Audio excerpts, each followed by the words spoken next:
ابراہیم علیہ السلام نے اپنے بیٹے کو زمین سے لٹایا، چھری چلانے لگی، چھری چلائی،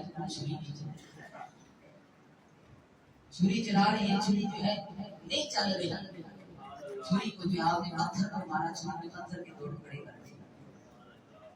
حضرت ابراہیم علیہ السلام چھری سے مخاطب ہو کہنے لگے، چھری بتا مجھے میرے اسماعیل کا حلق پتھر سے بھی زیادہ سخت ہے، تو نے پتھر کے دو ٹکڑے کر دیے ہیں لیکن میرے اسماعیل کا حلق تو نہیں کاٹا۔ اب رب عزت جلال نے چھری کو جو ہے بولنے کی طاقت عطا فرمائی۔ چھری عرض کرتی ہے، پیارے خلیل مجھے یہ بتائیں جب آپ آگ میں تشریف لے گئے تھے تو اس وقت آگ نے آپ کو کیوں نہیں جلایا؟ حضرت ابراہیم فرماتے ہیں اس وقت جو ہے آگ کو رب کا حکم تھا، اس لیے آگ نے مجھے نہیں جلایا۔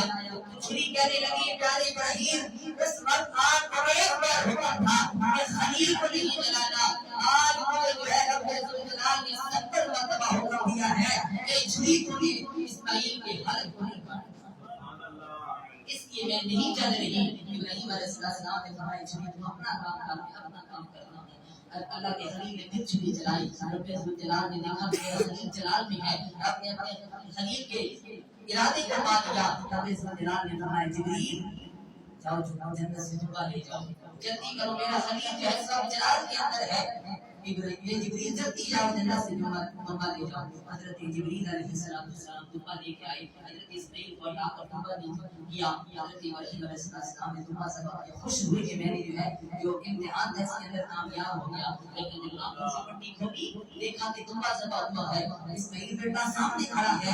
حضرت ابراہیم جبریل آئے تھے، انہوں نے کہا کہ اللہ اکبر اللہ اکبر۔ حضرت ابراہیم نے آنکھوں سے پٹی کھولی، کہا لا الہ الا اللہ واللہ اکبر اللہ اکبر۔